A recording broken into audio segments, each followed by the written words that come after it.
TV7 Israel News is made possible thanks to your generous donations. Shalom, Erev Tov, good evening. This is TV7 Israel News, broadcast to you from Jerusalem. Turkey urges the Muslim world to unite in proactive opposition to Israel. Germany says it will not recognize a Palestinian state at present. Iran's proxy Hezbollah blames the Lebanese government for adopting American and Israeli diktats. Israel deeply regrets any loss of civilian life as the IDF goes out of its way to avoid unintended harm to the non-combatant population of the Gaza Strip.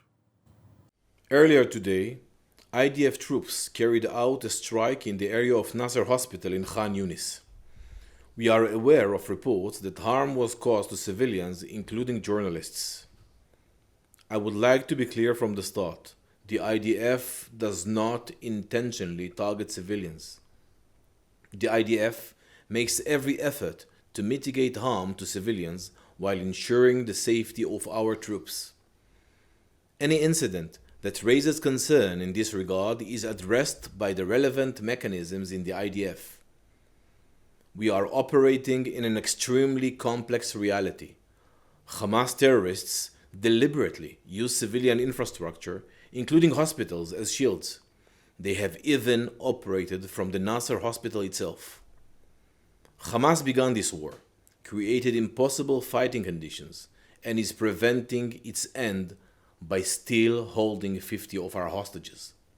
Having said that, as a professional military committed to international law, we are obligated to investigate our operations thoroughly and professionally.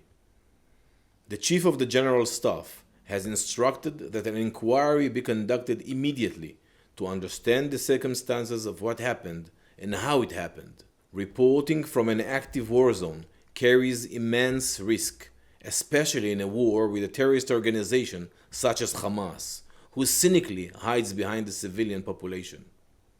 As always, we will present our findings as transparently as possible.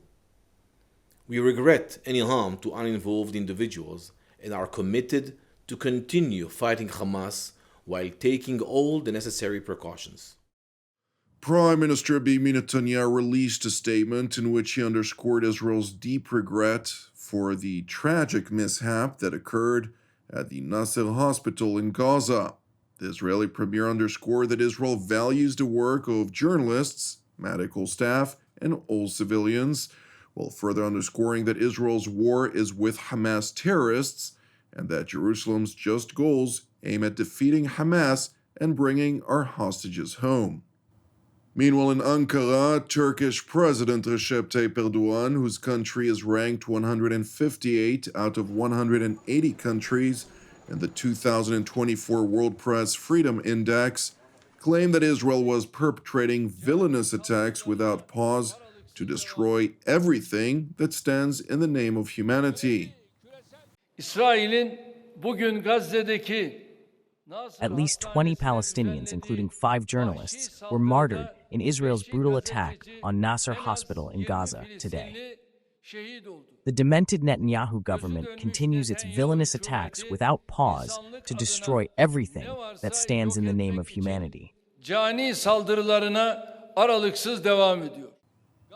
The remarks by President Erdogan coincided with an extraordinary session of the Organization of Islamic Cooperation, or OIC, in Saudi Arabia, which was chaired by Turkish Foreign Minister Hakan Fidan, during the course of which Turkey called for the Muslim world to unite in their cause against Israel, all the while voicing alarm over what they view as a direct assault on the historic identity of the state of Jerusalem. Gaza is under immense strain. State terror and settler violence are suffocating the West Bank. The historic identity and states of Qudus are under direct assault. The resilience of the Palestinian people. We reaffirm our unwavering solidarity with their just cause for freedom, peace, stability, and statehood. But today, solidarity alone is not enough. What the Palestinians need more than ever is our collective action. The strong presence and high-level participation from OIC member states in this extraordinary session stand as a powerful testament to our unity. The mobilization of the entire international community is indispensable. This meeting will focus on three urgent tasks: halting the war, forging the united response of the Islamic Ummah, mobilizing the international community. Turkey's top diplomat continued by praising the collective efforts of the OIC in convincing France, the United Kingdom, Canada, and Australia, among others, to recognize a Palestinian state by late September.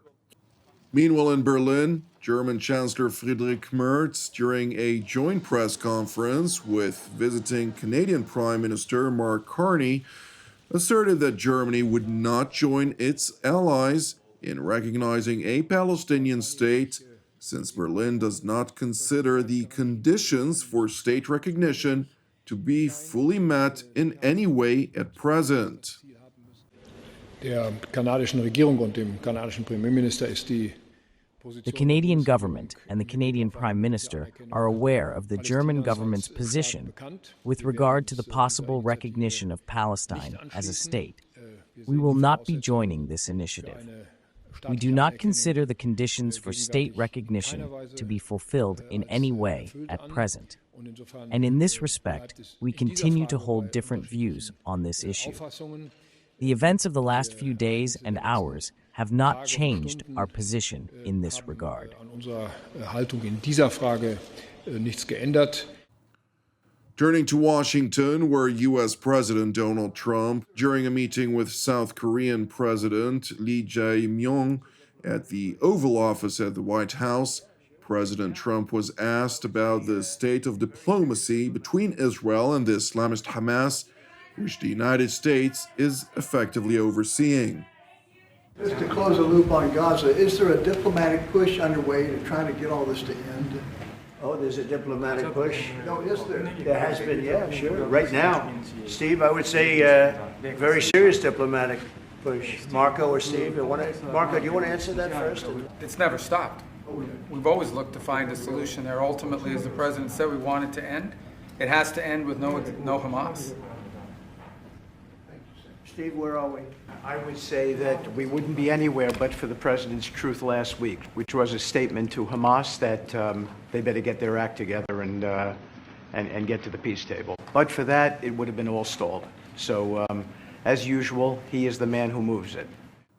Turning to Lebanon, where the leader of the Iranian proxy Hezbollah, Secretary General Naim Qassem, blamed the Lebanese government for adhering to U.S. and Israeli diktats and warned that unless Beirut alters course vis-à-vis its demand for Hezbollah to disarm, it will face the consequences.